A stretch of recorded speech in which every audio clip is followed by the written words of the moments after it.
मेरे अंगने में तुम्हारा क्या काम है।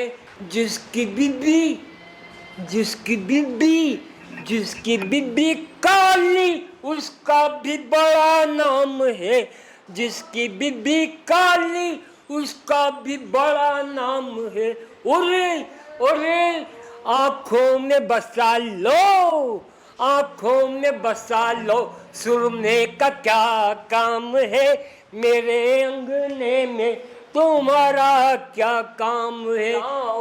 पे तो अपना दिल लाया है, इसीलिए तेरी मम्मी ने मुझे चाय पे बुलाया है।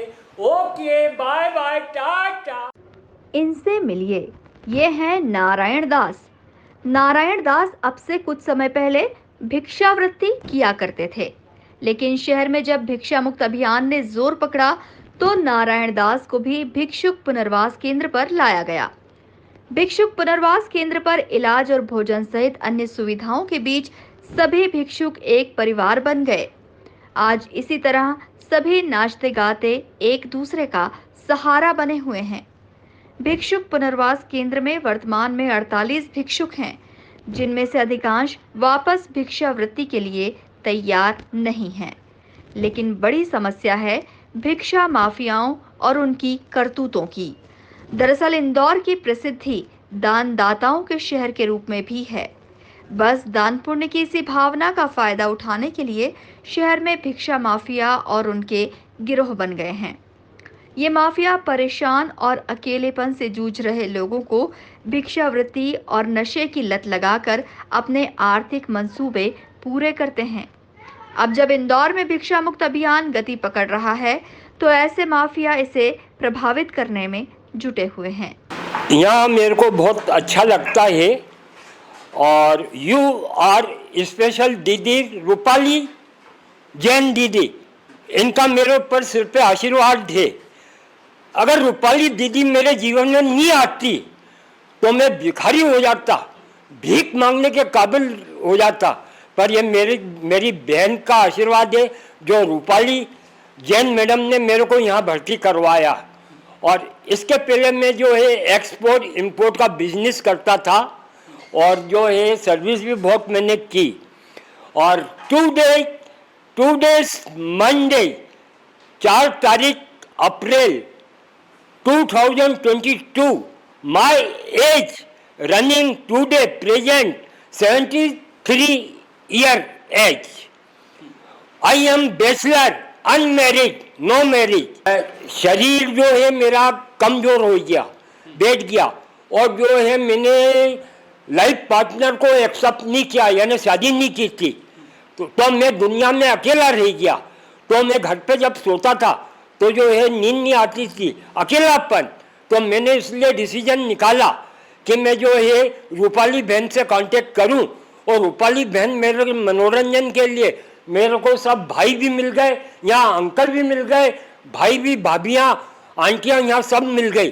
तो नारायण दास बताते हैं कि भिक्षुक पुनर्वास केंद्र में ऐसे कई भिक्षुक हैं जो नशे की लत पूरी नहीं होने पर यहाँ हंगामा मचाते हैं।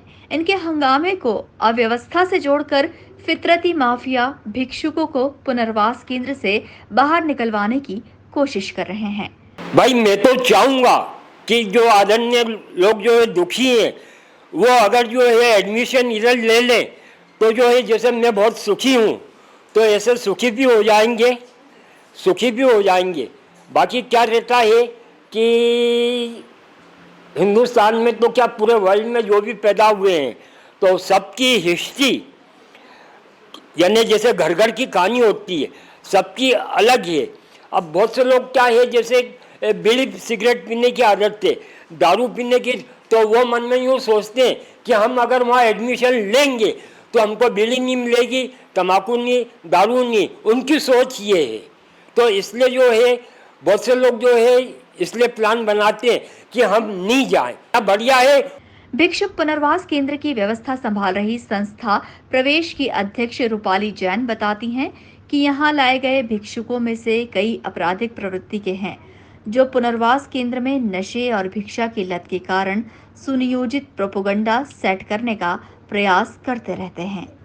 इंदौर में जारी भिक्षा मुक्त अभियान से भिक्षा माफिया बेचैन है। पूरे शहर में भिक्षुक मुक्त अभियान चल रहा है और अभी हम लोग को केंद्र में 48 लोग हमारे साथ में हैं, जिनमें 5 महिलाएं हैं और बाकी पुरुष हैं। और जहाँ से भी खबर आ रही है वहाँ से हम लोग रेस्क्यू करके यहाँ लेकर आ रहे हैं। देखिए, पहले बात तो ये है कि ये पूरा ही अभियान बहुत ही चुनौतीपूर्ण है, क्योंकि इसमें हम जैसा सोचते हैं वैसी कंडीशन नहीं है। इसमें माफिया भी इन्वॉल्व है और नशे के लोग भी इन्वॉल्व है, मेंटल लोग भी इन्वॉल्व है। और सबसे ज़्यादा परेशानी हमें उन लोगों से आ रही है जो आदतन भिखारी हैं, जिनको काम करना ही नहीं है, बिल्कुल जीवन अपना भिखारी की अवस्था में ही निकालना है। उनका यही कहना रहता है कि 1200-1500 रुपये रोज़ हमें मंदिर के बाहर मिल जाते हैं, हमको यहाँ नहीं रहना है, हमें भेज दो।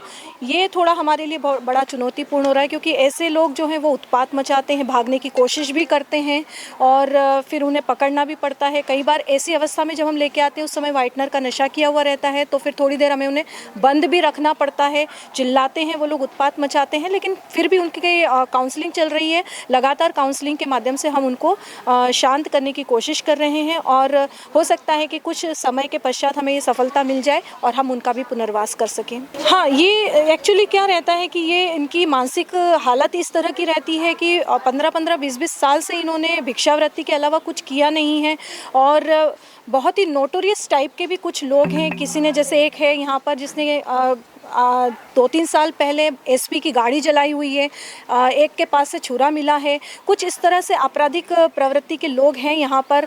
लगातार झूठे इल्ज़ाम लगाते हैं। इन्होंने ऐसा एका कर लिया, इनको ऐसा लगता है कि हम इस तरह से बोलेंगे, कोई भी आएगा या कोई अधिकारी आएगा, कोई विज़िट करने आएगा, हम उनको ये कहेंगे कि हमको यहाँ पर परेशान किया जाता है, खाना नहीं दिया जाता है, मारा पीटा जाता है, तो ये लोग हमको छोड़ देंगे। इस तरह की इन्होंने गैंग बनाई हुई है, लेकिन इनका परामर्श चल रहा है। साथ ही अभियान को प्रभावित करने संबंधी उनके मंसूबे भी फिलहाल कामयाब होते नहीं दिख रहे हैं।